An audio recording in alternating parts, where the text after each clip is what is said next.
세월호 참사는 우리에게 많은 과제와 교훈을 남겼습니다.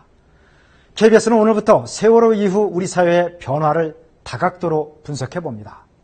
첫 순서로 해양안전의 현 주소와 개선점을 집중 점검합니다. 먼저 해양안전의 실태를 임재성 기자가 현장 취재했습니다. 출항을 준비하는 낚싯배들. 해경의 사전교육이 시작됩니다. 해당 출항 원인이 되는 음주와 가물을 금지해 주시기 바랍니다. 그러나 교육이 끝나기도 전에 술이 시작됩니다. 물때에 맞춰 바다로 나서는 낚싯배들. 구명복을 입은 사람은 찾아볼 수 없습니다. 물조끼랑 입으세요, 물조끼. 경고도 아랑곳하지 않습니다. 그쪽으로 긴급 출동해야 됩니다. 18명이 탄 낚싯배가 표류한다는 신고. 그 승객들도 안쪽으로 좀 대피 좀 시켜주시고요. 그런데 여기서도 술판이 벌어졌습니다. 고기를 잡으면 신선도 좋고 그거를 즐기기 위해서 마시는데 심지어 선장들도 술판을 벌이기도 합니다. 갈짓자로 질주하는 이여선. 선장님들 왜 이렇게 지그재그로 운행을 하세요? 저희는 하고 있습니다. 위험하게 항해하시네. 혈중 알코올 농도 0.13% 만취 상태였습니다. 적발된 음주배만 지난해 79척입니다. 24년 된 노후 여객선입니다. 생명줄인 구명환줄이 엉켜 풀리지 않습니다. 이게 위급시 사용하는 건데 이게 이렇게 엉클어져 있으면 비상조타기 사용법조차 모릅니다. 이거 비상으로 해야지. 비상이가? 아니 이것도 안 되고 비상발전기 경보 등은 이게 작동 잘 돼요? 예. 전구가 없어 무용지물입니다. 이 전국에서 운항하는 전체 여객선 4척 중 1척이 이런 노령 선박들입니다. 지난해 일어난 해안 사고는 1,400여 척, 인명피해는 11,000명이 넘습니다. 자, 그렇다면 우리 바다에선 얼마나 사고가 일어날까요? 작년까지 최근 5년간 일어난 6,600건 가까운 해양 사고를 이렇게 점으로 찍어서 지리정보 분석을 했습니다. 부산 앞바다에서 가장 사고가 많았고 통영, 인천, 목포 해역 순이었습니다. 자, 여기까지는 배 통행량에 따른 자연스러운 결과로 보입니다. 자, 그런데 여객선 사고만 따로 추리면 결과가 달라집니다. 지난해 세월호 참사가 있었던 목포 인근 바다가 여객선 사고가 압도적으로 많았습니다. 이곳은 세월호 이후에도 8달 동안 여객선 사고가 8건 더 일어났습니다. 자, 이 결과를 전국 17개 해양경비 안전서 위치와 겹쳐보면 뭔가 크게 어긋나는 걸 확인할 수 있습니다. 사고가 적은 남동 해안엔 해경이 5곳이나 있는 반면 목포나 여수 쪽은 해경이 이렇게 각각 한 곳씩에 불과합니다. 이게 왜 심각한 문제냐? 자, 여객선이 아닌 어선이나 화물선은 평균 승객이 6명 정도에 불과하지만 여객선 탑승자는 평균 160명이나 됩니다. 자, 어디에 인력과 장비가 더 배치돼야 하는지를 잘 말해줍니다. 자, 이번엔 해경이 강조한 1시간의 골든타임을 살펴보겠습니다.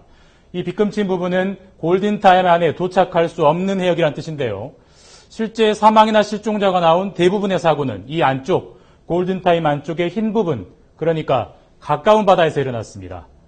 출동시간 단축보단 현장 대응 능력이 훨씬 중요한 셈입니다. 해경은 세월호 참사 이후 구조 역량 강화에 집중해왔습니다. 어떻게 달라졌고 또 부족한 점은 뭔지 점검해봤습니다. 표류자 쪽으로 접근한 헬기에서 구조대원이 바다로 뛰어내립니다. 준비됐다는 신호를 보내자 표류자를 헬기로 바로 끌어올립니다.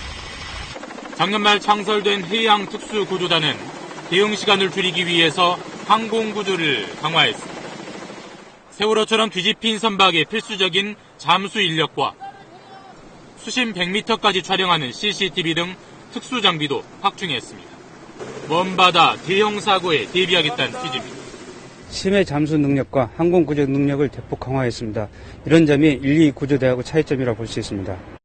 해경의 광역 대응 체계는 비교적 개선되고 있지만 연안 대응의 최일선을 담당하는 이런 출장소나 안전센터의 사정은 전혀 다릅니다. 세 곳 중 하나가 가끔 순찰만 하는 무인 출장소고 사정이 나온 곳도 대부분 직원 한 명이 길게는 48시간씩 근무합니다. 바다의 119인 122 구조대도 열악합니다. 전문 처치를 할 응급구조사가 없는 건 둘째치고 잠수 장비조차 부족합니다. 이게 지금 다예요.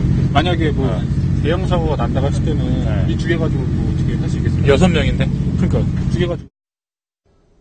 그나마 구조에 특화된 전문 인력도 8,000명 넘는 해경 가운데 700명 수준에 불과합니다. 이 장비나 인력을 충분히 확충하면 좋겠지만 예산 문제로 쉽지도 않습니다.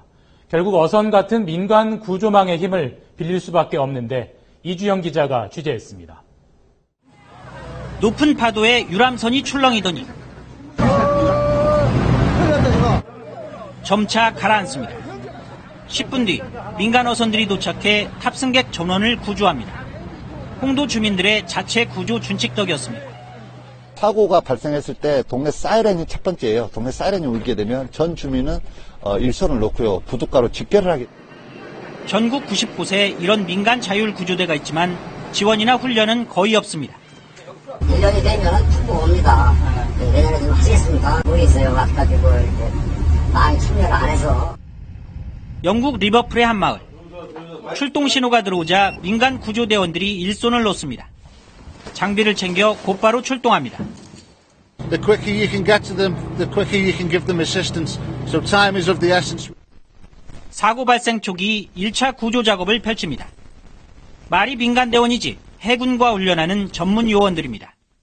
구조센터 270곳에 회원 수 4만 2천여 명, 운영비만 3천억 원이나 됩니다. 그 사람들의 여기에 참여해서 도울 수 있는 기술적인 것, 그걸 향상시키기 위해서 끊임없이 교육과 훈련을 시켜줘야 됩니다. 육지의 4배가 넘는 우리 바다. 보다 촘촘한 민간 구조 그물망 구축이 시급합니다. KBS 뉴스 이주영입니다.